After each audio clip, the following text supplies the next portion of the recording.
POCSO కేసులో ఆరోపణలు ఎదుర్కొంటున్న బండి భగీరథ్కు హైకోర్టు బెయిల్ మంజూరు చేయడం జరిగింది.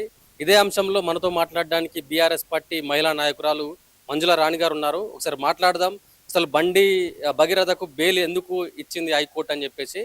సో అక్క ఏం చెప్తారు? బండి భగీరథకు బెయిల్ మంజూరు అయింది. సో ఫోక్సో కేసులో ఎంతో పెద్ద పెద్ద ఆరోపణలు ఎదుర్కొంటున్నాడు. ఏం చెప్తారు ఈ అంశానికి సంబంధించి? ఈ అంశానికి ఏం సంబంధం అంటే అంటే హిందూ కొడుకు కదా బండి భగీరథ్, బండి సంజయ్ కొడుకు. ఎందుకంటే అంటారు కదా హిందువులలో మొత్తం భారతదేశంలో హిందువులు బండి సంజయ్ ఎత్తుకున్నాడు కాబట్టి ఆయన నెత్తి మీదే ఉన్నది కాబట్టి ఆయననే భారతదేశ జై భారత్ మాత అంటాడు. మళ్ళీ అంటే ఇంకేమంటాడు ఆయనది మా చెప్తున్నా కదా తమ్మి ఆయన ఆ పోక్సో అసలు ఇప్పటి వరకు దాంట్లో బెయిల్ ఇచ్చింది ఎవరికన్నా? ఈ చట్టం పెట్టింది ఎవరు? ఈ చట్టం తెచ్చింది ఎవరు? భాజపా గవర్నమెంట్, మోదీ తెచ్చిండు. మళ్ళీ వాళ్ళు తెచ్చినప్పుడు వాళ్ళు ఎప్పుడైనా కానీ ఇచ్చుకోవచ్చు, వేరే వాళ్ళకి మాత్రం ఇయ్యరు ఇది. ఎందుకంటే మామూలు ఇప్పటి చూడు రాజస్థాన్లో 32 మందికి ఉరి శిక్ష అని కోర్టు విధించింది. విధించినప్పుడు మళ్ళీ వీనికి ఎట్లా ఇచ్చిండ్రు అంటే బడాబాబుల కొడుకులు ఏమైనా చేసుకోవచ్చు. ఇంకా ఇంకా ఇద్దరు ముగ్గురు పిల్లలను అంటారు కదా, ఇంకా ఇద్దరు ముగ్గురు మా ఆడపిల్లలు మైనర్ పిల్లలను ఇంకేమన్నా చేసిన తర్వాత చెయ్యొచ్చు కాదు, చేస్తాడు కాడు. మళ్ళా ఆంబోతుని ఇడిచినట్టు ఇడిచేసిండ్రు వాళ్ళు మళ్ళీ. ఎందుకంటే రాజ్యాంగం అనేది లేదు. రాజ్యాంగం బిఆర్ అంబేద్కర్ చెప్పినట్టు రాజ్యాంగం బడాబాబులకు ఒకటి అంటారు కదా, మధ్యతరగతి గరీబోళ్ళకు ఒకటి. ఇప్పుడు ఈ రోజు చట్టాన్ని కొనుక్కొని బెయిల్ ఎట్లా తెచ్చుకున్నాడు అంటే ఇట్లాంటి పొట్టోడు ఉన్నట్టు. ఇదే దిశ కేసులో బెయిల్ వచ్చిందా? ఇచ్చిందా తమ్మి? బెయిల్ గిన్నె వచ్చిందా? వాళ్ళని ఎట్లా గోలి కొట్టి చంపేసారు. ఇప్పుడు రాజస్థాన్ లో 32 మందికి ఉరిశిక్ష అన్నారు. ఉరిశిక్ష ఆల్రెడీ కొంతమందికి వేసేసిండ్రు కూడా, సోషల్ మీడియాలో చూస్తున్నారు మీరు. అంటే రాజస్థాన్ మన భారతదేశంలో లేదా? భారతదేశంలో లేదా రాజస్థాను? రాజస్థాన్లో ఒక చట్టము, తెలంగాణలో ఒక చట్టము, ఆంధ్రాలో ఒక చట్టము. అంటే మోదీ ఆడిపిస్తుండా ఇది? మోదీ అంటారు కదా వానికి బిడ్డలు లేరు, పెళ్ళాన్ని ఇడిచేసిండు. ఇట్లాంటి ఆంబోతులను అందరినీ ఆర్ఎస్ఎస్ వాళ్ళని అందరు అంటారు కదా, మోదీ దగ్గర నాయకులు లేరు. ఇట్లాంటి గూండా రాజకం అంటారు కదా, వాడు ఒకడు తడిపారోడు ఉన్నాడు, ఇంకోడు అమిత్ షా తడిపాడు. వాడు ఇంతకుముందు వాని బ్యాక్గ్రౌండ్ చూడాలి. వీడేమో చెప్పుల దొంగడు, వాని కొడుకు ఇది కథ చేసిండు. అంటే రేపు పొద్దున ఎట్లా ఆయన ముఖ్యమంత్రి కొడుకులు, మినిస్టర్ల కొడుకులు, బీజేపీలైనా కాంగ్రెస్లైనా ఇట్లాంటి అరాచకాలు చేస్తే మాత్రం ఖచ్చితంగా వాళ్ళకి బెయిల్ వస్తుంది. అర్థమైందా తమ్మి? ఇదే బీఆర్ఎస్ వాడు అయిన వదిలిపెడుతుండనా? ఏమ్రా పొట్టోని అడుగుతున్నా, వానికి బొంద పెట్టేస్తాము. ఈ రోజు ఇక్కడ పొట్టోడు ఉన్నాడు కాబట్టే వానికి బెయిల్ వచ్చింది. ఆ పొట్టోనికి సపోర్ట్ ఎవరు చేస్తున్నాడు? మోదీ ప్రభుత్వం బండి భగీరథను రక్షించే ప్రయత్నం చేస్తుందంటారా మీరు? చూడండి ప్రయత్నం.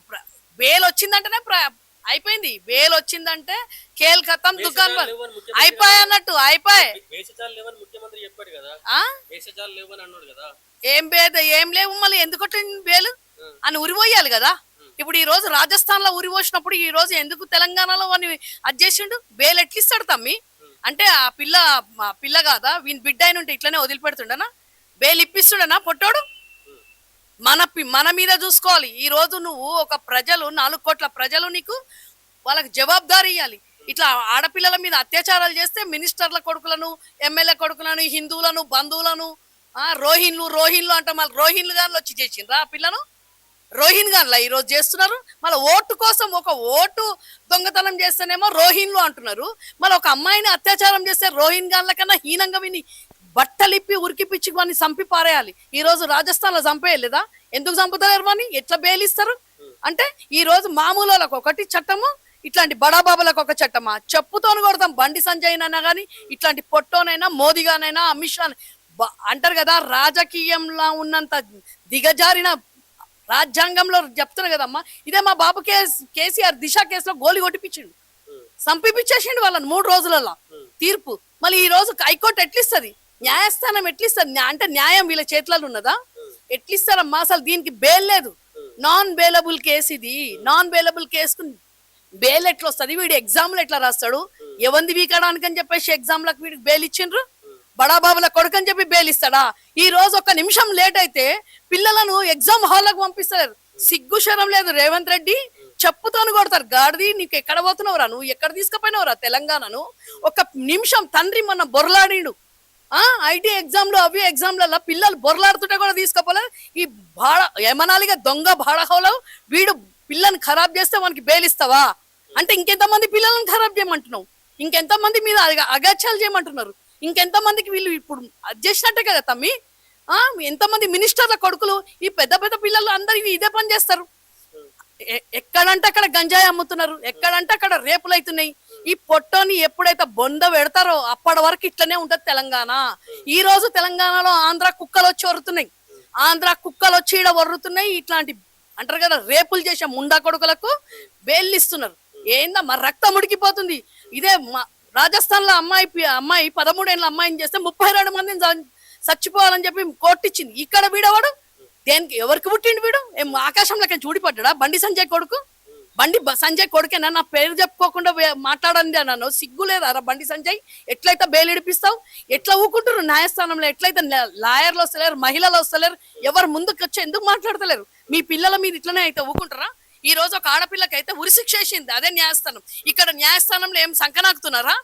న్యాయవాదులకే చెప్తున్నా, జడ్జిలకే చెప్తున్నా, ఎవరైతే జడ్జిమెంట్ ఇచ్చిండో వానికే చెప్తున్నా, నీకు బిడ్డలు లేరా? ఇదే మోదీ గాని గులాంగిరి చేస్తుండ్రా వీళ్ళు. తెలంగాణలో ఒక తీరు, రాజస్థాన్ లో ఒక తీరా తమ్మి. రాజస్థాన్ లో ఒక న్యాయం ఉన్నది, తెలంగాణలో ఒక న్యాయం ఉందా? ఆడపిల్ల ఈడ ఏమన్నట్టు, ఈడ ఆడపిల్ల కాదా? రోహిణ్ గాన్లను గిన చేసిండా వీడు? బండి భగీరథ్ వాళ్ళు వాని కొడుకులు రోహిణ్ గాన్లను చేసిండా వీడేమన్నా? ఎవడు అడగాలి దీన్ని? ఎక్కడ పోయింది తెలంగాణలో? తెలంగాణను మొత్తం సర్వనాశనం చేసిండు ఈ పొట్టోడు. ఈ పొట్టోడు ఉన్నన్ని రోజులు న్యాయస్థానము అంటారు కదమ్మా, మొత్తం సర్వనాశనం చేసి 20 సంవత్సరాల న్యాయం లేదు, ధర్మం లేదు. ఎవరైనా మాట్లాడితే అరెస్టులు, ఏమనంటే హైడ్రా, ఏమనంటే ఏదంటే అది. దానికి పొట్టోడా నిన్ను బొంద పెట్టిందాక వదిలిపెట్టేది. ఆయనకి పైసలు ఇస్తే ఏమన్నా చేస్తాడు. అమ్మని బొమ్మని చేసే రకం రేవంత్ రెడ్డి. రేపు పొద్దున వాని ఇంట్లో కూడా ఇట్లనే అయితే మళ్ళీ బెయిల్ ఇప్పిస్తాడేమో అడగాలి ఇప్పుడు. ఈ కేసుకి ఎట్లా ఇస్తారు చట్టం? ఈ రోజు ఏ జడ్జి ఇచ్చిండు? ఇవన్నీ పక్కన పెట్టి పక్క రాష్ట్రంలో ఎట్లయితే ఉరిశిక్ష ఇచ్చిండ్రో ఇక్కడ కూడా ఇవ్వాలి. తప్పకుండా బండి భగీరథ్ ని ఎట్లా వదిలిపెట్టిండ్రు? ఏ దాని మీద, ఏ చట్టం మీద, ఏ సెక్షన్ మీద వాడిని వదిలిపెట్టిండ్రు? ఏ సెక్షన్ మీద వానికి ఎగ్జామ్స్ రాపిచ్చిండ్రు? ఏ సెక్షన్ అమ్మా? అంటే ఆ పోక్స్ కేసు కాదా అది? పిల్లను 2 ఏళ్ల నుంచి మానభంగం చేసుకుంటారు కేసు కదా. ఒక వ్యక్తి ఉంటాడు అక్క, ఫన్ బకెట్ భార్గవ్ అని తను పోక్సో కేసులో ఆరోపణలు ఎదుర్కొన్నాడు. వాళ్ళ అమ్మ చనిపోయినా కూడా అమ్మ చనిపోతేనే బెయిల్ ఇచ్చి బయటకు రప్పించారు. సో అటువంటి చట్టాలు లేవంటారు మరి? వీళ్ళకి లేవు కదా. అట్లాంటి వాళ్ళకు ఉంటాయి చట్టాలు, ఇట్లాంటి వాళ్ళకు ఉంటాయి. ఈ పొట్టోడు ఉన్నాడు కదా, ఈ పొట్టోడు ఉన్నన్ని రోజులు అందరినీ కాపాడుకోవడానికి బ్యాగులు తీసుకుంటాడు, ఇంకేమన్నా అరాచకాలు చేపిస్తాడు. మనట్లాంటి వాళ్ళకి చట్టాలు అట్లాంటి అంటారు కదా బట్టె బాజోళ్లకు క్రైము అంట అన్ని అరాచకాలు చేసిన వానికి చట్టం లేస్తాం. మీ బ్యాగ్ ఇవ్వాలి, చట్టాలను కొనుక్కోవాలి. మళ్ళీ ఏ జడ్జి ఇచ్చిండో వానికి దండం పెట్టాలి జడ్జికి. ఆ జడ్జికి మోదీ గులాంగిరి చేసేటోళ్ళు, ఈ బండికి దిక్కించి మళ్ళీ మాట్లాడేటోళ్ళు మళ్ళీ అంటారు కదా బీజేపీలో ఆడవాళ్ళు లేరా? అమ్మ మీ ఇంట్లో కూడా ఆడవాళ్ళు ఉన్నారు కదా, కాంగ్రెస్ లో కూడా ఆడవాళ్ళు ఉన్నారు కదా, ఎంఐఎంలో. తెలంగాణలో ఆడవాళ్ళకు రక్షణ లేకుండా పోయింది ఈ పొట్టోడు వచ్చినాక. ఖచ్చితంగా దీని మీద న్యాయస్థానంలో నేను అసలు చెప్తున్నా, న్యాయం అనేది చచ్చిపోయింది తెలంగాణలో. న్యాయం లేదు, ధర్మం లేదు అంటారు కదా. ఎవడు కొట్టి గుంజుకొని ఎవడు మర్డర్లు చేసి మానభంగాలు చేసినోడే హైలైట్. వాని సన్మానం చేస్తాడు ఈ పొట్టోడు. వాళ్ళకి సన్మానం చేస్తాడు, వాళ్ళని మంచి కూసబెట్టి బిర్యానీలు తినిపించి ఇట్లాంటి పనులు చెయ్యండ్రి, నేను ఉన్న మీ ఎమ్మడి నాకు బ్యాగులు ఇయ్యండ్రి అని అంటాడు. బ్యాగులు ఇస్తాడు, తీసుకుంటాడు. వీడు ఓటుకు నోటు దొంగ. ఆ నోట్లు లెక్క పెట్టుకుంటుండు. 1 year అయినాక కనిపించాడు కూడా. మళ్ళా మా బాపు రావాలి, మా బాపు వచ్చి ఇట్లాంటి అన్యాయాలు ఫస్ట్ హైడ్రా మీద సంతకం పెడతాడు. ఇట్లాంటి ఆమె పేరేం పేరు ముర్ముల్ రాష్ట్రపతి ఒక చట్టం పెట్టింది. ఈ రోజే ఆ చట్టంని అమలు చేస్తున్నారు. పొట్టోడా ఆ చట్టం గురించి తెలుసుకో. ఏ ముఖ్యమంత్రి అయితే ఉంటాడో రాష్ట్రంలో ఆ ముఖ్యమంత్రి దగ్గర ఇట్లాంటి కేసును సపోర్ట్ చేస్తే వాని అంటారు కదా వాని సస్పెండ్ చేస్తారంట. బిడ్డ పొట్టోడా నిన్ను సస్పెండ్ చేస్తారు, ఇక వానికి బెయిల్ ఇప్పించినావు నువ్వే.